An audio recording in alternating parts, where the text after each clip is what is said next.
bahwa manusia tidak lepas daripada dosa.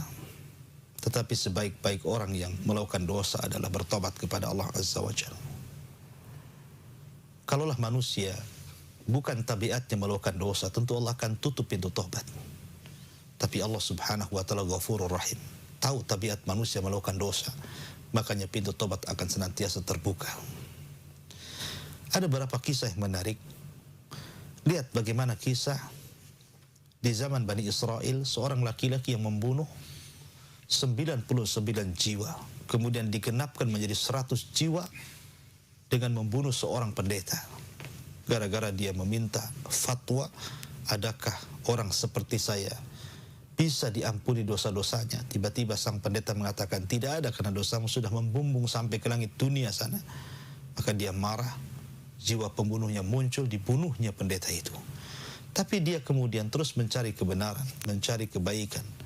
Akhirnya dia pun datang kepada seorang alim, dan sang alim pun mengatakan, kalau engkau ingin bertobat, temuilah sebuah perkampungan, di situ banyak orang yang bertakwa, banyak orang yang soleh, banyak ahli ibadah, bertobatlah kau di sana.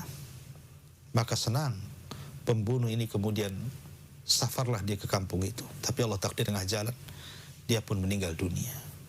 Ketika dia meninggal dunia, datang dua malaikat, satu malaikat rahmat dan satu malaikat adab. Kata malaikat rahmat, ini bagianku, dia sudah layak masuk surga karena sudah ada niatan untuk bertobat, buktinya sudah melangkah ke kampung yang dia hendak bertobat. Kata malaikat adab, tidak, dia belum sampai ke kampung itu, dan dia sudah membunuh 100 jiwa, dia pantas masuk neraka.